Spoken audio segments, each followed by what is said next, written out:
Welcome to the Model A Mabel neighborhood, where we're making Go Faster hats cool again. Yeah.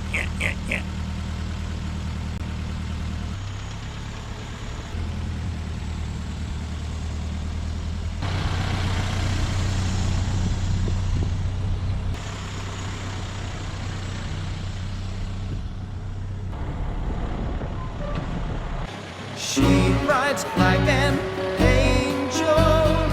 She's my model, A Mabel.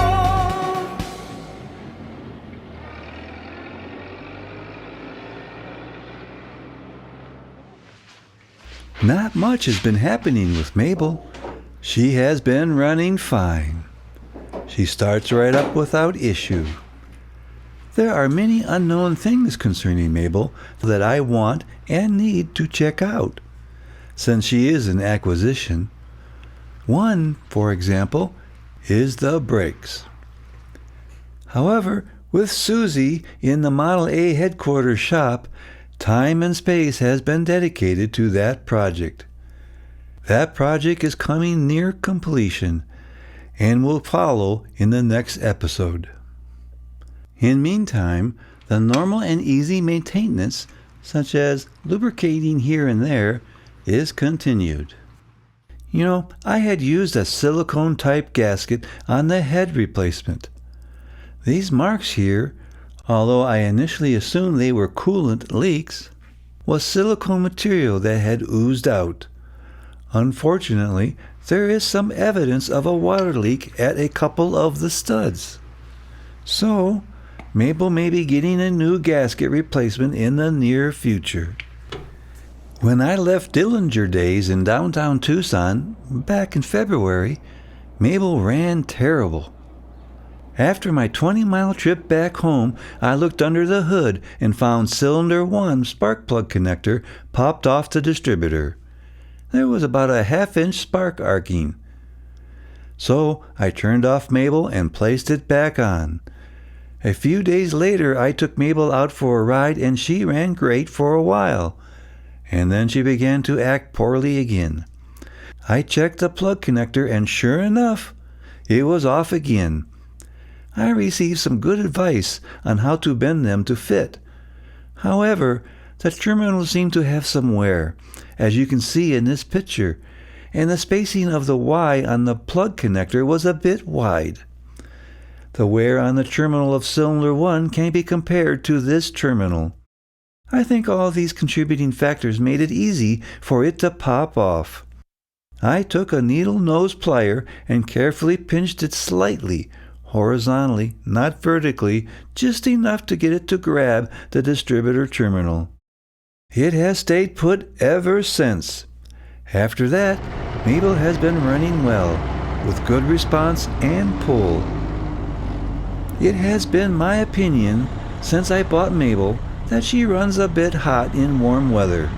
So, I decided to flush Mabel once again.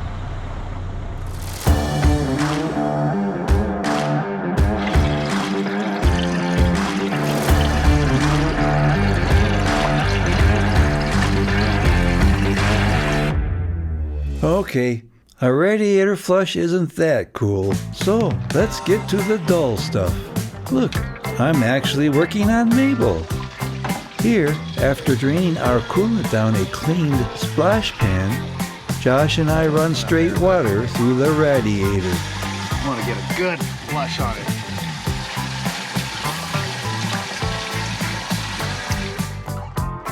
We put some rust dissolver into the radiator. I actually don't remember the brand. Yeah, don't do that.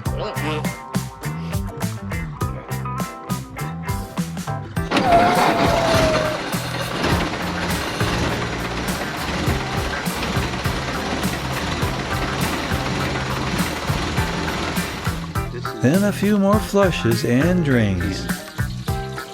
Finally, we put the coolant back in.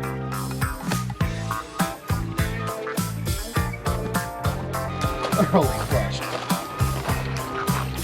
All right, go ahead, start it up. Man, it runs so much better with gas. Yeah. All right, Jim, I think that's probably good. We got a good index.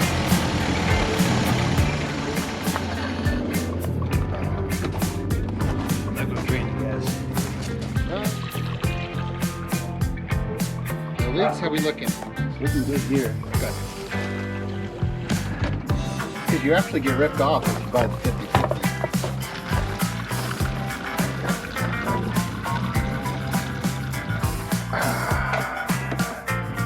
I'm happy if I'm doing camera work there. Yeah, you're doing important YouTube stuff. Got it. Can we procure the radiator cap, please?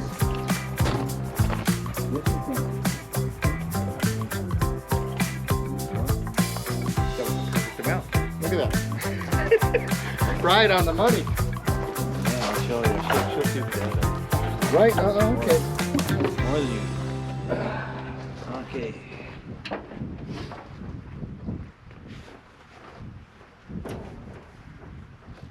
Oh, that's...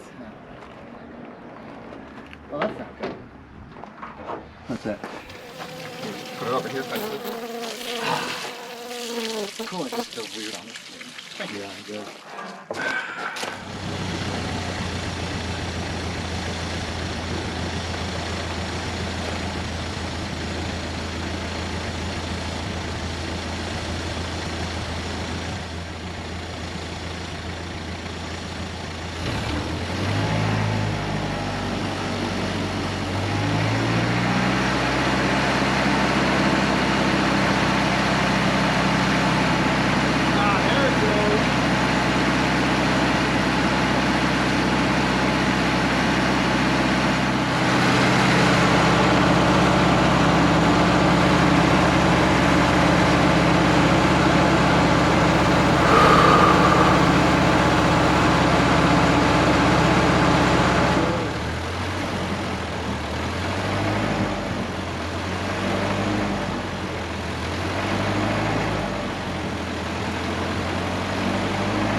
Well, one good thing is we know the water pump works and we know it's circulating, so that's a good thing.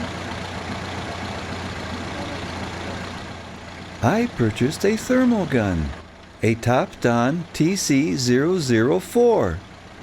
Now, I'm a normal type of guy, so I didn't read the manual during use. Good. As a result, a train wreck of a video occurred.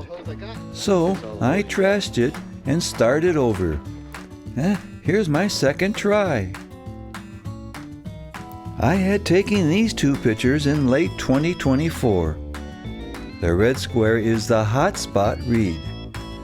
I had expected the radiator to look brighter at the top and less so at the bottom. As you can see, there are some vertical lines. These, from what I can ascertain, is cooler areas. They are cooler because, well, they're blocked. Thus, cooler is a problem here, as it is the radiator not working. My first thought looking at this was, this isn't bad. I floated these pictures without my opinion to a couple of people, and they thought the same. I now think it isn't okay, but I'll get to that in time.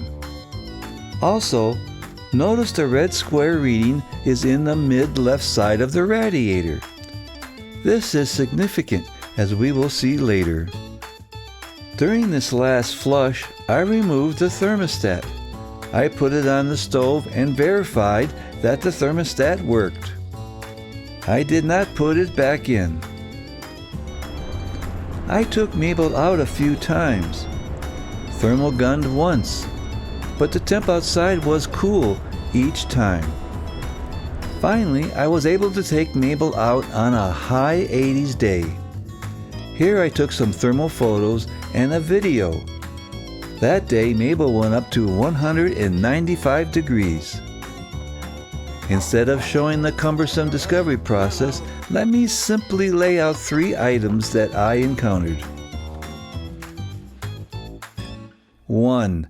When I took thermal pictures and video up close to the radiator, the dark and vertical lines looked significantly worse. This suggests to me that if you are too far away, heat will bleed outward and interfere with an accurate reading. After seeing these closer shots, I think the radiator is in need of replacement or service. What do you think? 2. I always have to top off the radiator coolant in Mabel. However, I never see any dripping or leaking coolant on the floor or pan. Finally, I got off my tush and wiggled into tight spots below. I found this from the bottom. Here is the overflow line, and it looks, well, used. So I think I lose the coolant during rides. But it does not overflow upon returning. This suggests to me it is running a bit hot and thus enters the overflow. Or, since the blockage is centered to the radiator, maybe coolant splashes upward more and enters the overflow tube that way. I really don't know. Just coming up with some theories. What do you think? Hey, I'm sure the seasoned Model A Ford guys know. And third, this one took me by surprise. But once the answer was found, it made total sense. I found a hot spot on the mid-left side of the radiator. How can this be? I started in the upper left side of the radiator. What I read here was a typical 83-ish C read. The red square moves out, but I assume that it takes time to refresh. When it pops back in, it is an 84.5 degrees Celsius reading, and it stays close to that reading. As I move from upper left to upper right, the ranges for the high continues to hug the left side. But then it pops to the right side, eventually with an 83 degrees Celsius reading. It pretty much stays in that range. As I head down faster than the refresh rate, it eventually pops to the right side mid-area and hangs in the upper 70 degrees Celsius area. When I move more center, it finds an area in the upper right side. Thus, the center is cooler than the upper right. As I continue to move left, it suddenly pops to the left center, where we find a hot spot. It pops to 137.6 degrees Celsius, 157.6 degrees Celsius, 168.9 degrees Celsius, and 166.1 degrees Celsius. As I pull out, the temp drops to 121.2 degrees Celsius. I made 2 passes, and both revealed the same results. It appears there is a hot spot in the mid-left side of the radiator. Now, why it does not show up as bright white yellow, I don't know. The temp readings were not logical. How can coolant get hotter flowing downward? This was a mystery until I looked at this thermal image of Mabel's engine that the reason was revealed. Here on the exhaust manifold is a 189.5 degrees Celsius, which is 373.1 Fahrenheit. That was the same as this picture taken from the front of the radiator. And then it suddenly hit me that the radiator is porous. This means one has to be careful in how they point the thermal gun. I tended to take the images straight onward, or to say it differently, perpendicular or at a 90-degree angle. This opens up the porous nature of the radiator. Therefore, one needs to keep this in mind. It is probably better to take it somewhere at the 45-degree angle to close up the openings. Otherwise, unintended information is communicated through the radiator and to the thermal gun, thus giving you false impressions of the surface. I took Mabel out today. I topped the coolant off before taking her for a run. Well, it was only in the low 70s today, so Mabel didn't run any higher than 185 on my temperature gauge. Upon return, I took some video. Here is one clip. This time, I set the thermal gun to Fahrenheit. I start in the mid-left side. As you can see, it starts at 300 degrees Fahrenheit and bounces around the high 200 degrees Fahrenheit. When I move up, the readings become reasonable. They stay reasonable on the upper right and mid-right as well. But when I return to the mid-left, we go back to the high readings. Then back upper left and once again normal readings. In this video, I move from the front hotspot to the engine, and you can see the exhaust manifold and mid-left radiator all align up. In this video, I angle the thermal gun, maybe 45 degrees, and temperature reads normally. When I go back to a 90-degree angle, the hotspot reappears. Now, maybe for most people, this is common knowledge, but for me, it was a discovery. In summary, it turns out how you angle your thermal gun to the radiator can give different readings depending on what is behind the radiator. Also, to check for blockage, being up close may provide more accurate results, as the neighboring lines cannot radiate interference. And finally, in relation to Mabel, the blockage may contribute to the coolant overflow. Well, time will tell on that one. That is it for the thermal gun. If anyone wishes to comment, please do.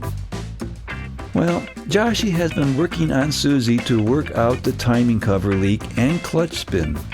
At the time of this video, the engine is back in and ready for a test run. But that is for the next episode. At the time of making this episode, Model A Mabel has 351 subscribers.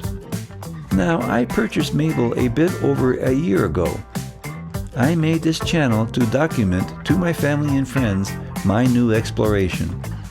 And my nature is to figure out things and ask questions later. I find my enjoyment in that. I have a music studio and a few channels with around, 12 subscribers, which matches my family and friends. So, what I want to say is, welcome aboard. This channel is a bit different, and anyone who subscribes will be treated like family and friends. And may God have mercy on your soul. And now for the ladies. Here is a time-lapse video that I took of a sunset many years ago.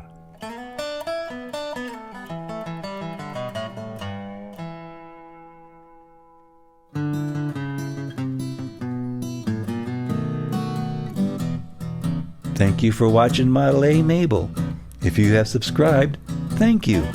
If you have not, please do. And remember to lovingly hit that like button.